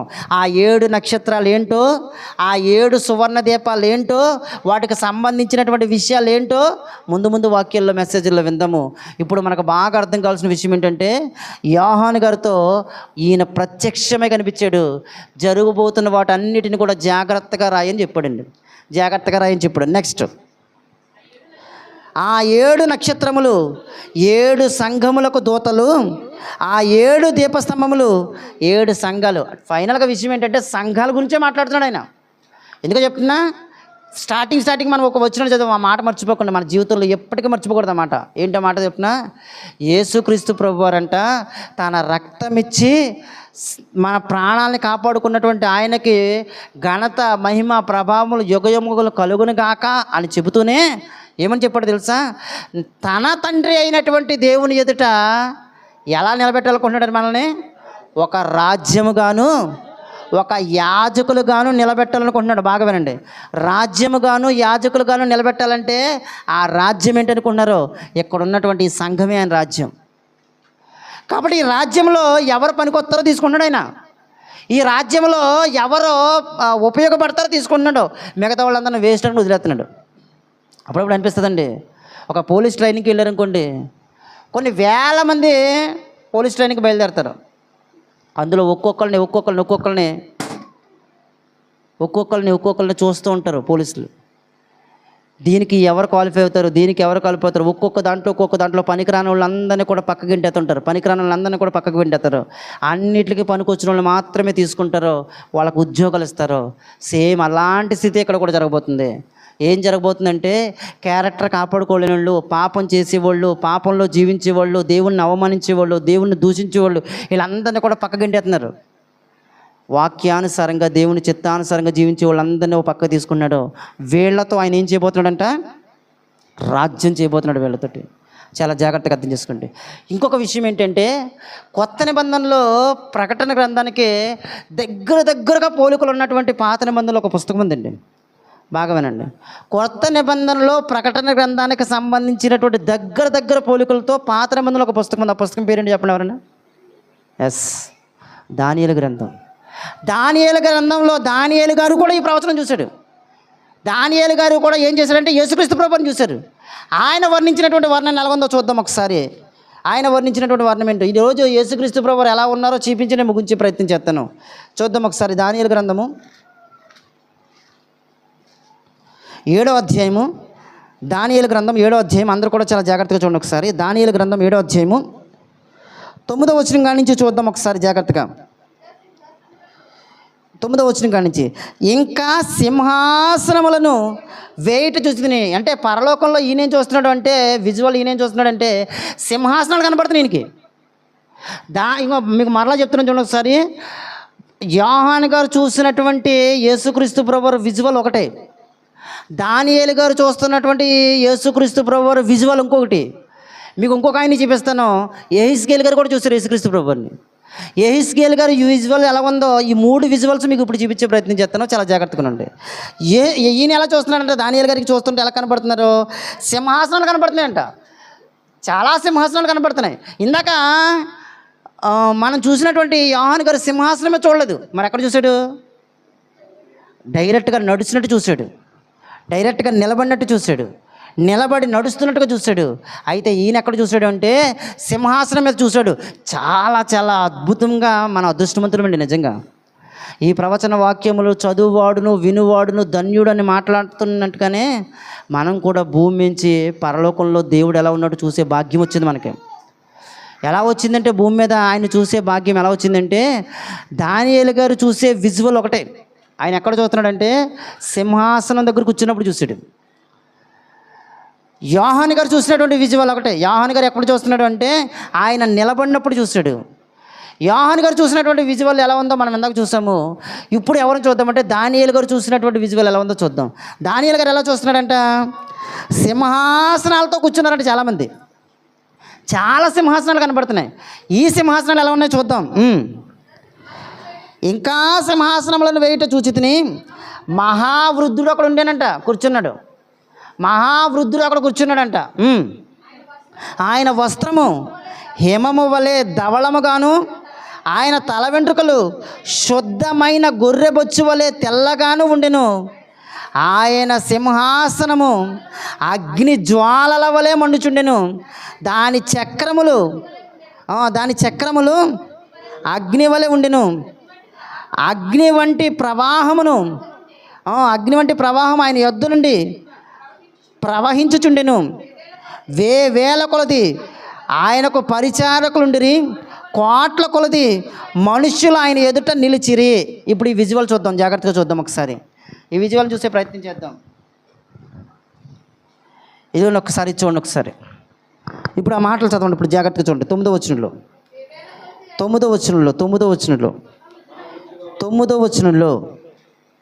వచనం. ఇంకా సింహాసనములను వేయట చూచితిని. కనిపించినాయి సింహాసనాలు కనిపించినాయా? చాలా సింహాసనాలు ఉన్నాయి అన్నారు. చాలా సింహాసనాలు చూడండి ఒకసారి. కనపడుతున్నాయి లేవా? చుట్టుపక్కల ఇంకా సింహాసనాలు కనపడుతున్నాయా? నెక్స్ట్, మహావృద్ధుడు అక్కడ కూర్చున్నాడంట. కనిపించడా? సెంటర్లో కనబడుతున్నారు. మహావృద్ధుల్లో కనబడుతున్నారు. కనిపించట్లేదు అందరికీ? కనిపిస్తున్నాయా? మహావృద్ధుడు అక్కడ కూర్చుండెను. ఆయన వస్త్రము హిమము వలె ధవళముగా ఉందంట. ఆయన వస్త్రం చూడండి ఒకసారి. హిమము వలె ధవళంగా కనబడుతుంది. నెక్స్ట్, ఆయన తల వెంట్రుకలు శుద్ధమైన గొర్రె బొచ్చు వలె తెల్లగా ఉన్నాయి. ఆయన వెంట్రుకలు మనం బాగా అర్థం చేసుకోండి. తెల్ల వెంట్రుకలు వస్తుంటే మనకి కంగారు వచ్చేది ఉంటుంది. మన ప్రభువారే తెల్ల వెంట్రుకలతో ఉన్నారు. నీకు తెలుస్తలేదు ఆ విషయం. మన ప్రభువారే తెల్ల వెంట్రుకలతో తెల్లని గడ్డంతో ఉన్నాడు మన ప్రభువారు. అలాంటి రూపాన్ని మనకి ఎత్తుంటే తట్టుకోలేకపోతున్నాం మనం. ఆ వెంట్రుకలు మనకి ఎత్తుంటే భరించలేకపోతున్నాం మనం. అర్థం కావట్లేదు. చూద్దాం. నెక్స్ట్, ఆయన సింహాసనము అగ్ని జ్వాలల వలె మండుతుందంట. ఆయన సింహాసనం కనిపించింది. ఆయన సింహాసనం ఎలాగుంది? కనిపిస్తుందా? ఆగిపోతే చెప్పండి. కనిపిస్తుందా? అగ్ని జ్వాలల వలె మండుతుంది సింహాసనం. నెక్స్ట్, దాని చక్రములు అగ్ని వలె ఉన్నాయి. దాని చక్రాలు తర్వాత చూపిస్తాను మీకు. ఇందులో చూపించలేదు. ఎక్కడి వరకు ఇచ్చింది, నెక్స్ట్ ఇవ్వలేదు. నెక్స్ట్ చూపిస్తాను. ఆయన చక్రాలు అగ్ని వలె ఉండెను. అగ్ని వంటి ప్రవాహము ఆయన యొద్ద నుండి ప్రవహిస్తుంది. అగ్ని వంటి ప్రవాహం. నెక్స్ట్, వేల కొలది ఆయనకు పరిచారకులు ఉండి. కనిపించారా? వేల కొలది పరిచారకులు, చుట్టూరు పరిచారకులు, వేల కొలది పరిచారకులు కనిపించారా? నెక్స్ట్, కోట్ల కొలది మనుషులు ఆయన ఎదుట నిలిచిరు. ఆయన ఎదుట చాలామంది మనుషులు కనపడతారు. చూడండి ఒకసారి. విజువల్ ఎలా ఉంటుందో చెప్పండి ఒకసారి. జస్ట్ ఇది చూస్తున్నప్పుడే ఏమనిపిస్తుందంటే, ఇది చూస్తున్నప్పుడు అయ్యి బాబు ఎంత ఎలా కనపడుతుంది ఇదంతా కూడా ఎంత ఎలా కనపడుతుంది, ఎంత అద్భుతంగా కనపడుతుంది ఇదంతా కూడా అనిపించింది. ఎంత బాగుందో తెలుసు ఈ విజువల్ మనం చూస్తాకే. ఇదిగోండి ఇందాక మనం చెప్పుకున్నటువంటి ఇదిగోండి మహావృద్ధుడి గురించి గట్ట మనం మాట్లాడుకున్నాం కదా. ఇప్పుడు మనం చదువుకున్నటువంటి వర్ణన అంతా కూడా ఇక్కడ కనపడుతుంది. చూడండి ఒకసారి. ఇదిగోండి చక్రాలతో కనపడుతున్నారు. చూడండి ఒకసారి. చక్రాలతో సింహాసనం మీద కూర్చున్న కనపడుతున్నారా? ఆయన చూసారు ఎలా ఉన్నాడు? ఆయన చక్రం చూడండి ఒకసారి. ఆయన చక్రాలతో ఎలా కనబడుతున్నారు ఆ విజువల్స్ మొత్తం. ఆయన తల మీద చూడండి, కిరీటం కానించి ఆయన తల మీద కనబడుతున్నటువంటిది అదంతా కూడా చూడండి ఒకసారి. ఆ చుట్టూరు ఉన్నటువంటి ప్రజలు చూడండి ఒకసారి, దేవదూతలు చూడండి ఒకసారి. అసలు ఎంత బాగుంటుంది నిజంగా. రాత్రి దీన్ని చూసిన తర్వాతే పరలోక అనుభవం అంటే ఎలా ఉంటుందో అనిపించింది. అసలు ఒరిజినల్గా చూస్తే ఎలా ఉంటుందో ఊహించుకుని ఒకసారి. ఒరిజినల్గా చూస్తే ఇంకెంత అద్భుతంగా ఉంటుందో చూడండి ఒకసారి. నెక్స్ట్, యెహెజ్కేలు గ్రంథం కూడా చూడండి. మాట చదువుకుని మనం ముగించేసుకుందాం. యెహెజ్కేలు గ్రంథము యెహెజ్కేలు గ్రంథము 43వ అధ్యాయము. యెహెజ్కేలు గ్రంథం 43వ అధ్యాయము 2వ వచనం కానించి మనం చూద్దాం జాగ్రత్తగా. 2వ వచనం కానించి, యెహెజ్కేలు గ్రంథం 43వ అధ్యాయం 2వ వచనం కానించి, ఇశ్రాయేలీల దేవుని ప్రభావము తూర్పు దిక్కున కనబడెను, దాని నుండి పుట్టిన ధ్వని విస్తార జలముల ధ్వని వలె వినబడెను. ఆయన ప్రకాశము చేత భూమి ప్రజ్వరిల్లెను. నాకు కనబడిన దర్శనము ఏంటంట, ఇదిగో ఇక్కడ కూడా చెప్తున్నాడు చూడండి, ఆయన ధ్వని ఎలా ఉందంట, విస్తార జలముల ధ్వని వలె ఉందంటే, విస్తారమైన జలముల ధ్వని వలె. ఆయన ప్రకాశం చేత భూమి ప్రజ్వరిల్లిపోతుంది మొత్తం. ఈ విజువల్స్ నిజంగా చూసినప్పుడు చాలా ఆశ్చర్యం అనిపించింది. అలా జస్ట్ ఇలా క్రియేట్ చేయగలిగిందంటే అసలు ఇంతకంటే ఇంకెంత గొప్పగా ఉంటాడు ఆయన అని. అసలు చూడండి ఒకసారి ఎలా కనపడుతుందో అదంతా కూడా. ఆయన ఉన్నటువంటి విధానం యోహాను గారికి ఎలా కనపడుతుంది చూడండి ఒకసారి. ఆయన కళ్ళతో కనపడుతున్న విషయాన్ని ఆయన కళ్ళతో ఇంకోలా కనపడుతుంది. మనకి జస్ట్ క్రియేట్ చేసింది ఇదంతా. ఇదిగోండి చూడండి, ఆయన చుట్టూ ధనస్సు ఉంటుంది, ఇంకా చాలా విషయాలు ఉంటాయండి. మీకు ఇంకా చూపిస్తే చాలా సమయం అయిపోతుందని చూపించట్లేదు, కానీ ఇప్పటికే సమయం అయిపోయిందని. ఆయన చుట్టూ ధనస్సు ఉంటుందని, ఆ ధనస్సు ఇదిగో ఈ మేఘ ధనస్సు ఉంటుంది ఆయన చుట్టూరుని. ఆ తర్వాత ఇదిగోండి ఇలా 4 చూపిస్తాను, అది కూడా చూపించేస్తాను మీకు, తొందరగా చూపించి ముగించేస్తాను. ప్రకటన గ్రంథం దీన్ని ఒకసారి వెళ్ళిపోతాం తొందరగా. ప్రకటన గ్రంథంలోకి వెళ్ళిపోయి త్వరగా ముగించుకుని ప్రయత్నించేద్దాం.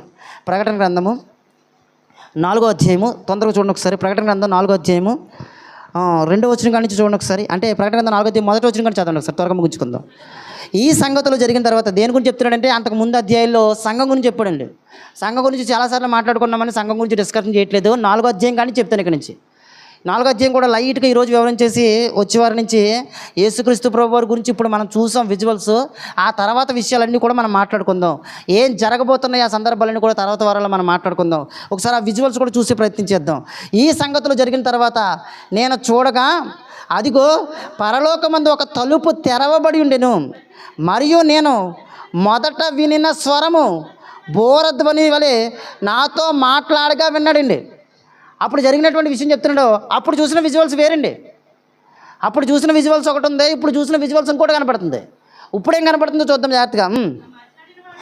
మాట్లాడినవాడు ఏమన్నాడంటే, ఇక్కడికి ఎక్కిరమ్ము, ఇక మీదట జరగవలసిన వాటిని కనపరుస్తాను. ముందేం చేశానంటే నన్ను నేను చూపించుకున్నాను. తర్వాత ఏం చేశాను అంటే, బాగా వినండి, తర్వాత ఏం చేశాను అంటే ఇదిగో సంఘాలతో ఏం జరగబోతుందో సంఘాలు సరి చేసుకోవాలని లాస్ట్ హెచ్చరిక చేశాడు. అంతే, సంఘాలు సరి చేసుకోవాలని లాస్ట్ హెచ్చరిక చేశాడు. మనకి మొత్తం మత్తయి సువార్త కానించి ఆల్మోస్ట్ ప్రకటన గ్రంథం ముందు వరకు కూడా భూమి మీద ఉన్నటువంటి విశ్వాసాలు అందరూ సరి చేసుకోండి అని చెప్పాడు. ప్రకటన గ్రంథంలోకి వచ్చేసరికి చివరి హెచ్చరిక అన్యజనులు కాదు. మరి చివరి హెచ్చరిక ఎవరికంటే సంఘాలలో చేరిన క్రైస్తవులకి చివరి హెచ్చరికగా సంఘాలలో చేరినటువంటి క్రైస్తవులకి 2-3 అధ్యాయాల్లో చెప్పాడు.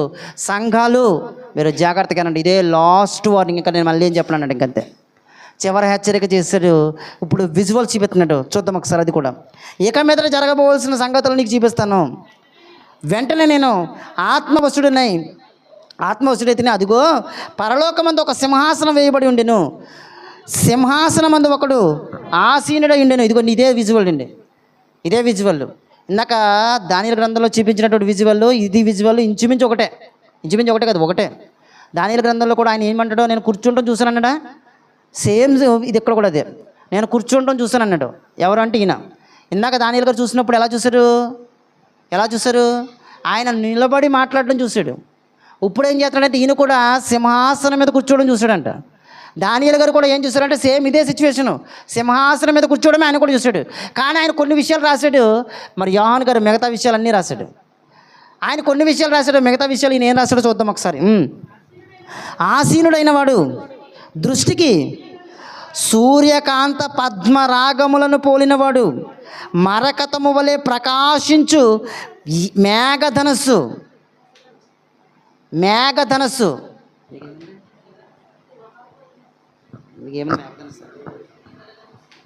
అయితే మేఘధనస్సు అనే పదం కరెక్ట్ పదం అండి అది. అంటే కొన్ని మిస్టేక్స్ అనేవి జరుగుతున్నాయి, కొన్ని ప్రింటింగ్లో గట్టనే. మేఘధనస్సే, ఓకేనా? మేఘధనస్సు అందా కొన్ని దాంట్లో అలాగ ఉన్నట్టుంది, అది ఇంద్రధనస్సు అనకూడదు, మేఘధనస్సు అని అనాలి దాన్ని. ఓకే, మేఘధనస్సు సింహాసనమును ఆవరించుండేది. ఇది కూడా కనిపించిందా? మేఘధనస్సు కనిపించిందా? ఇదిగోండి చుట్టూరు కూడా ధనస్సు కనపడుతుంది చూడండి ఒకసారి. చుట్టూరు కూడా రెయిన్బోలా కనపడుతుంది చూడండి ఒకసారి. మేఘధనస్సు అంటే దాన్నే మనకు కనపడుతుంది కదా, వర్షం వచ్చినప్పుడు రెయిన్బో కింద కనపడుతుంది కదా. దీన్ని కనిపించినప్పుడు ఇంద్రధనస్సులు అంటారు దాన్ని, కానీ ఆ ఇంద్రధనస్సు అనకూడదు, మనం మేఘధనస్సు అని అనాలి. ఆ ధనస్సు మేఘాలలోంచి వస్తుంది కాబట్టి ఆ ధనస్సు చూసినప్పుడు మనకి ఏమనిపిస్తుంది అంటే ఎంత బాగుందిరా అనిపిస్తుంది. నీకు తెలియని విషయం చెప్పినా, అద్భుతంగా తెలియని విషయం చెప్పినా, అది ప్రభువారికి వెనకాలండే ధనస్సు. అది ప్రభువారి వెనకాలండే ధనస్సును చూసే భాగ్యం మనకు వచ్చిందంటే మామూలు విషయమా? అర్థమైంది? అర్థం కావట్లేదా? ఎప్పుడైనా ఇంద్రధనస్సు కనపడింది అనుకో, పిల్లలకి చూపించి ఆనందపడతాం కాదు. ఆ ధనస్సు నా ప్రభువు వెనకాల ఉంది. వెనకాల ఉన్నటువంటి ధనస్సును భూమి మీద చూసే భాగ్యాన్ని దేవుడు మనకి ఇచ్చాడు. నీకు అర్థమవుతుంది? అర్థం కావట్లేదు. ప్రతి కంటికి కూడా ఆయన వెనకాలుండే ధనస్సును చూసే భాగ్యం ఇచ్చాడు మనకి. ఆ ధనస్సును చూస్తున్నప్పుడు నీకు అర్థం కావాల్సిన విషయం ఏంటంటే, నా ప్రభు వెనకాలుండే ధనస్సును నా కళ్ళతో నేను చూసే భాగ్యం వచ్చిందంటే ఈ కళ్ళు ఎంత అదృష్టమో అర్థం కావాలి మనకి. నెక్స్ట్, సింహాసనము చుట్టూ 24 సింహాసనములు కనిపించినాయి. సింహాసనం చుట్టూ 24 సింహాసనాలు కనిపించినాయి, కనిపించలేదా? సింహాసనం చుట్టూ 24 సింహాసనములు ఉండెను.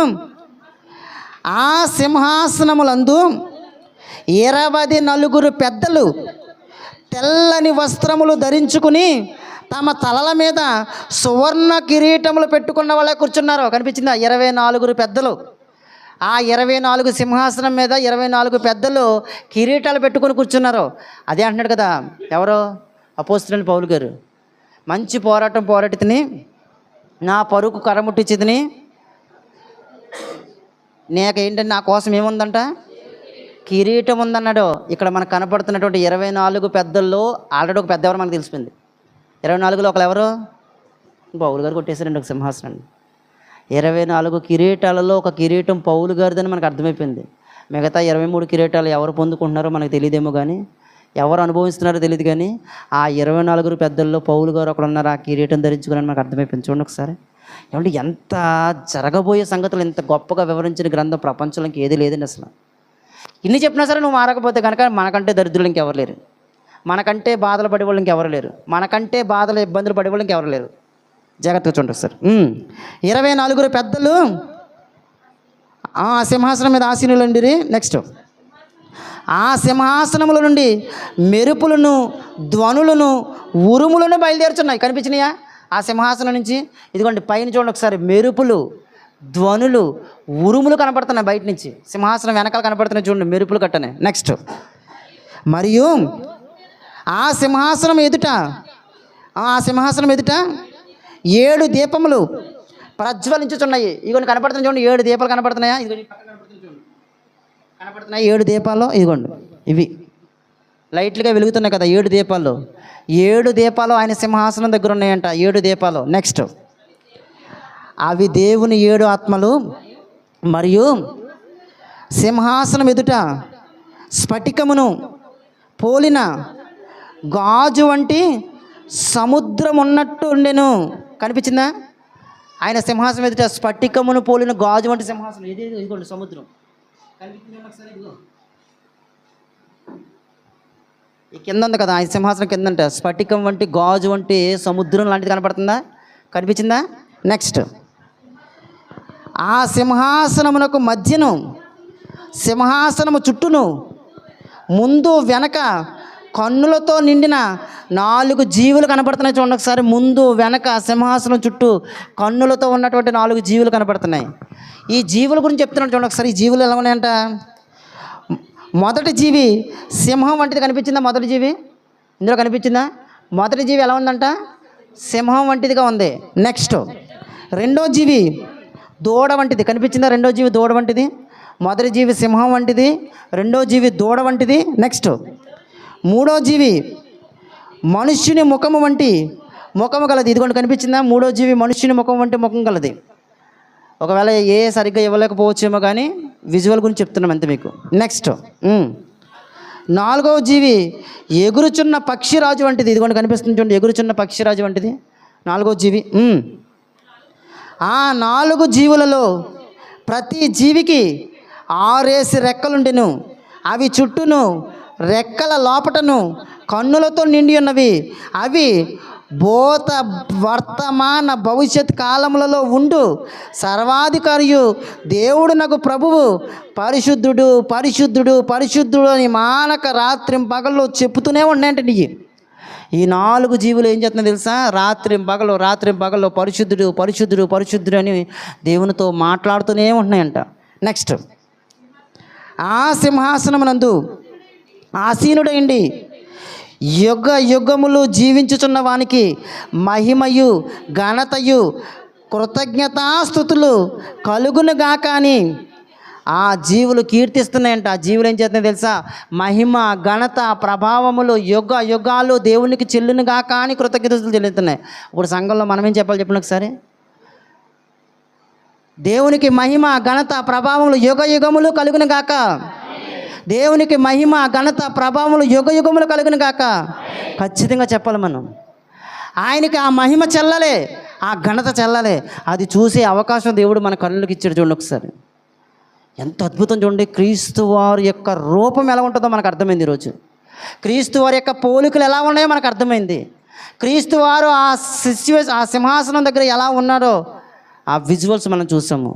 అయితే ప్రకటన గ్రంథం తర్వాత అధ్యాయంలో అనగా 5వ అధ్యాయం తర్వాత నుంచి జరగబోతున్నటువంటి విషయాలు అనగా ఏంటయ్యే? 4వ అధ్యాయం 1వ వచనం లాస్ట్లో చెప్పిన మాట ఏంటది? 4వ అధ్యాయం 1వ వచనం లాస్ట్ అని, ఇక మీదట జరగవలసిన వాటిని వెయిట్ చేయండి, చూద్దాం. ఇక మీదట జరగబోయే ప్రతి దాన్ని కూడా ఖచ్చితంగా చూడండి. మరలా చెప్తున్నాను, ఇక్కడి నుంచి చూసే మెసేజ్లు ఎవ్వరూ మిస్ అవ్వకండి. ప్రకటన గ్రంథంలో జరగబోతున్న ప్రతి విషయాన్ని కూడా మీకు ఇలాగే విజువల్స్తో పాటు చూపించే ప్రయత్నం చేస్తాను. ఇందులో ఎలాగైతే కనపడుతున్నాయో అలాగే కనబడేలాగా విజువల్స్తోనే మీకు మొత్తం చూపించే ప్రయత్నం చేస్తాను. చాలా జాగ్రత్తగా ప్రతి మెసేజ్ను కూడా జాగ్రత్తగా వినండి, జాగ్రత్తగా చూడండి. ఆ రోజు జరగబోతున్నటువంటి సందర్భాలు ఏంటో, పరిస్థితులు ఏంటో అర్థం చేసుకునే ప్రయత్నం చేద్దాం. ఒకే ఒకటి చెప్తానండి లాస్ట్గా, క్రీస్తు వారు ఇలా ఉన్నాడని నాకు అర్థమైతే జరగబోయే పరిస్థితులు ఇంకెంత భయంకరంగా ఉంటాయో ఊహించుకోండి. ఒకసారి ఊహించుకుంటూ మిమ్మల్ని మీరు సరి చేసుకుంటారా? చాలా గొప్ప విషయం. ఒకే ఒక్క మాట చెప్తాను. హెబ్రీయులకు రాసిన పత్రికలో ఆ మాట చదివినాను ఒకసారి. ఆ మాట చెప్పేసి నేను ముగించేస్తాను, ప్రార్థన చేసుకుందాం. హెబ్రీయులకు రాసినటువంటి పత్రిక 2వ అధ్యాయము 3వ వచనం. హెబ్రీయులకు రాసినటువంటి పత్రిక 2వ అధ్యాయం 3వ వచనం. ఎంత గొప్ప రక్షణను నువ్వు నిర్లక్ష్యం చేస్తావంటే, ఇప్పుడు వరకు చూసినటువంటి రక్షణ నువ్వు నిర్లక్ష్యం చేసావంటే, ఇప్పుడు వరకు చెప్పినటువంటి రక్షణ నువ్వు నిర్లక్ష్యం చేసినట్లయితే ఎలా తప్పించుకుంటావో ఆ శిక్ష కూడా చూద్దాం మనం ఒకసారి. తర్వాత మెసేజ్ల్లో ఆ శిక్ష ఎలా ఉంటుందో చూద్దాం. కానీ నువ్వు తప్పించుకోవడం నీ వల్ల కాదు అని దేవుడు డైరెక్ట్గా చెప్పాడు. నీ వల్ల అవుతుందేమో నువ్వు ఊహించుకో ఒకసారి. ఆ రక్షణ నువ్వు నిర్లక్ష్యం చేసుకుంటావా? జాగ్రత్త. ఇప్పుడే అనుకూలమైనటువంటి సమయము, ఇదే రక్షణ దినము. కాబట్టి రక్షింపబడకుండా ఉండే వాళ్ళు ఎవరైనా ఉంటే రక్షణలోకి వచ్చేయండి. ఆల్రెడీ రక్షింపబడి కనుక మిస్టేకులు చేస్తే చివరి వార్నింగ్ ప్రకటన గ్రంథం 2వ అధ్యాయం 3వ వచనంలో దేవుడు చెప్పాడు. ఏమన్నాడు తెలుసా? నువ్వు చల్లగా ఉంటావా? ఉండు. నువ్వు వెచ్చగా ఉంటావా? ఉండు. నువ్వు ఎలాగుండాలనుకుంటే అలా ఉండు. శిక్ష నేనే విధిస్తానన్నాడు. తీర్పు నేనే విధిస్తాను. నువ్వు అనుకూలంగా ఉన్నావా? నీకు ఎలాంటి తీర్పు విధించాలో ఇందాక మీకు చెప్పుకున్నాను కదా. ఆ విజువల్ మీ కళ్ళ ముందు కనపడాలి మీకు. ఏ విజువల్ చెప్పినా? ఒక సింహం, ఆకలితో ఉన్నటువంటి ఒక సింహం గొర్రె పిల్లలతో ఎలా వ్యవహరిస్తుంది, తర్వాత సింహం తన పిల్లలతో తను ఎలా వ్యవహరిస్తుందో ఆ 2 సందర్భాలు నీ కళ్ళ ముందు నీకు కనపడాలి క్లియర్గా. ఆకలితో ఉన్నటువంటి సింహం ఒక గొర్రె పిల్ల కనపడితే ఏం చేస్తుంది, అదే ఆకలితో ఉన్నటువంటి సింహం తన పిల్లలు కనపడితే ఏం చేస్తుంది. ఆ విజువల్ నీకు అర్థమైతే క్రీస్తు వారి యొక్క 2వ రాకడలో జరగబోతున్నటువంటి సిచ్యువేషన్ కూడా అదే. నువ్వు ఆయన పిల్లలుగా ఉంటావా? యోహాను గారే 1వ పత్రిక 2వ పత్రిక 3వ పత్రికలో ఎన్నోసార్లు చెప్పాడు. ఎవరైతే ఆయన కొరకు బ్రతుకుతారో వారందరికీ ఆయన పిల్లలయ్యే, ఆయన కుమారులయ్యే, ఆయన పిల్లలయ్యే భాగ్యాన్ని ఇస్తాడంట. ఆయన పిల్లలుగా వ్యవహరిస్తే మన జీవితం అద్భుతంగా ఉంటుంది. లేదంటే శిక్ష అనుభవించవలసిన పరిస్థితులు ఉంటాయి. నిర్ణయం తీసుకుందాం, ప్రార్థన చేసుకుందాం, తల ఉంచుకొని.